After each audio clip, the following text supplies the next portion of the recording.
नमस्कार। ये रामायण कथा पूरी तरह से श्रीमद् वाल्मीकि रामायण के ऊपर आधारित है। यदि आप इसका निरंतर श्रवण करते रहना चाहते हैं तो इस चैनल को सब्सक्राइब ज़रूर कर लें और आगे आने वाली सभी पॉडकास्ट के नोटिफिकेशन के लिए बेल आइकन को भी ज़रूर से प्रेस कर दें। अब हम सुनेंगे 7वां सर्ग, रावण के भवन एवं पुष्पक विमान का वर्णन।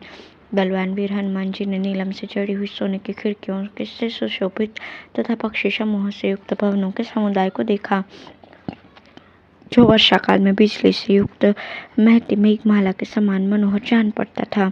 उसमें नाना प्रकार की बैठकें, शंख, आयुध और धनुषों की मुख्य मुख्य शालाएं तथा पर्वतों के समान ऊंचे महलों के ऊपर मनोरम एवं दिव्य विशाल चंद्रशालाएं देखीं। कपिवर हनुमान ने वहां नाना प्रकार के रत्नों से सुशोभित ऐसे ऐसे गृह देखे जिनकी देवता और असुर भी प्रशंसा करते थे। वे गृह संपूर्ण दोषों से रहित थे तथा रावण ने उन्हें अपने पुरुषार्थ से प्राप्त किया था। वे भवन बड़े प्रयत्न से बनाए गए थे और ऐसे अद्भुत लगते थे मानो साक्षात मैदानव ने ही उसका निर्माण किया हो। हनुमान जी ने उन्हें देखा। लंकापति रावण के वे घर इस भूतल पर सभी गुणों में सबसे बढ़ चढ़कर थे। फिर उन्होंने असुरराज रावण का उसी शक्ति के अनुरूप अत्यंत उत्तम और अनुपम भवन देखा, जो मेघ के समान ऊंचा, सुवर्ण के समान सुंदर कांति वाला तथा मनोहर था। वो इस भूतल पर बिखरे हुए सुवर्ण के समान जान पड़ता था, अपनी कांति से प्रज्वलित सा हो रहा था। अनेकानेक रत्नों से व्याप्त भांति भांति के वृक्षों के फूलों से आच्छादित तथा पुष्पों के पराग से भरे हुए पर्वत शिखर के समान शोभा पाता था। वो विमान रूप भवन विद्युन मालाओं से पूजित मेघ के समान रमणीय रत्नों से दैदीप्यमान हो रहा था और श्रेष्ठ हंसों द्वारा आकाश में ढोए जाते हुए विमान की भांति जान पड़ता था। उस दिव्य विमान को बहुत सुंदर ढंग से बनाया गया था। वो अद्भुत शोभा से संपन्न दिखाई देता था, जैसे अनेक धातुओं के कारण पर्वत शिखर, ग्रहों और चंद्रमा के कारण आकाश तथा अनेक वर्णों से युक्त होने के कारण मनोहर मेघ विचित्र शोभा धारण करते हैं।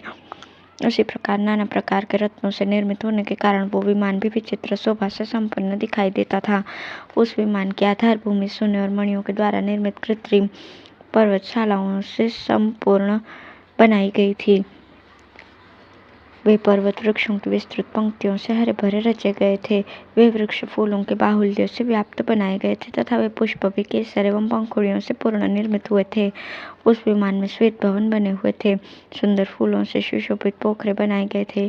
केसर युक्त कमल, विचित्र वन और अद्भुत सरोवरों का भी निर्माण किया गया था। महाकवि हनुमान ने जिस सुंदर विमान को वहां देखा, उसका नाम पुष्पक था। वो रत्नों की प्रभा से प्रकाशमान था और इधर उधर भ्रमण करता था। देवताओं के गृहाकार उत्तम विमानों में सबसे अधिक आदर उस महाविमान पुष्पक का ही होता था। उसमें नीलम, चांदी और मूंगों के आकाशचारी पक्षी बनाए गए थे। नाना प्रकार के रत्नों से विचित्र वर्ण के सर्पों का निर्माण किया गया था और अच्छी जाति के घोड़ों के समान ही सुंदर रंग वाले अश्व भी बनाए गए थे। उस विमान पर सुंदर मुख और मनोहर पंख वाले बहुत से ऐसे विहंगम निर्मित हुए थे, जो साक्षात कामदेव के सहायक जान पड़ते थे। उनकी पांखें मूंगे और सुवर्ण के बने हुए फूलों से युक्त थी तथा उन्होंने लीलापूर्वक अपने बांके पंखों को समेट रखा था।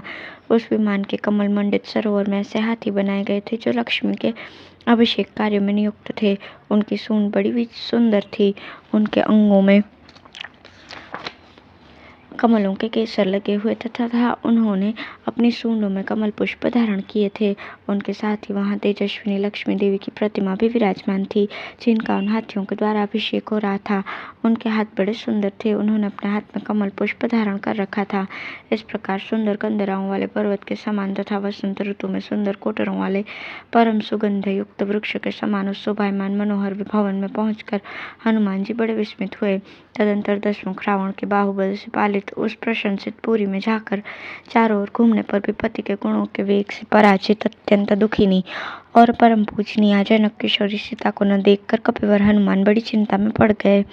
महात्मा हनुमान जी अनेक प्रकार से परमार्थ चिंतन में तत्पर रहने वाले कृतात्मा, सन्मार्गगामी तथा उत्तम दृष्टि रखने वाले थे। इधर उधर बहुत घूमने पर भी जब उन महात्मा को जानकी जी का पता न लगा, तब उनका मन बहुत दुखी हो गया। अब हनुमान जी के द्वारा पुष्पक विमान का दर्शन। रावण के भवन के मध्य भाग में खड़े हुए बुद्धिमान पवन कुमार कपिवर हनुमान जी ने मणि तथा रत्नों से जटित एवं तपे हुए सुवर्णमय गवाक्षों की रचना से युक्त उस विशाल विमान को पुनः देखा। उसकी रचना को सौंदर्य आदि की दृष्टि से मापा नहीं जा सकता था। उसका निर्माण अनुपम रीति से किया गया था।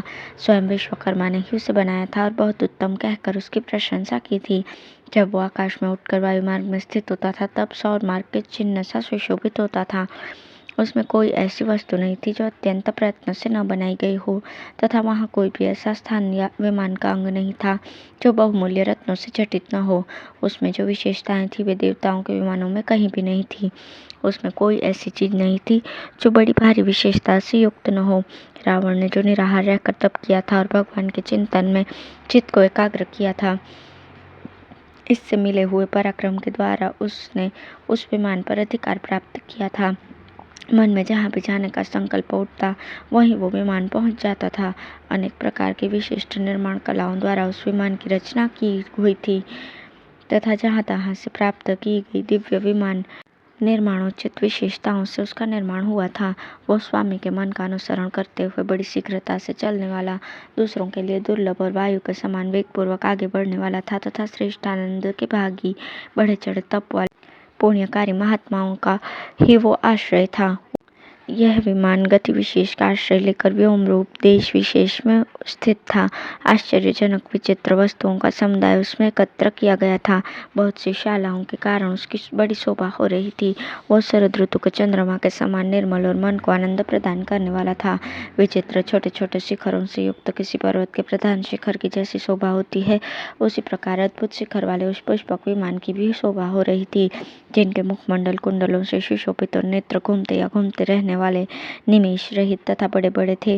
वे अपरिमित भोजन करने वाले, महान वेगशाली, आकाश में विचरने वाले तथा रात में भी दिन के समान ही चलने वाले सहस्त्रों भूतगण जिसका भार वहन करते थे, जो वसंत काल के पुष्प पुंज के समान रमणीय दिखाई देता था और वसंत मास से भी अधिक सुहावना दृष्टिगोचर होता था। उस उत्तम पुष्पक विमान को वानर शिरोमणि हनुमान जी ने वहां देखा। इस प्रकार श्री वाल्मीकि निर्मित रामायण आदि काव्य के सुंदर कांड में 8वां सर्ग पूर्ण हुआ। धन्यवाद।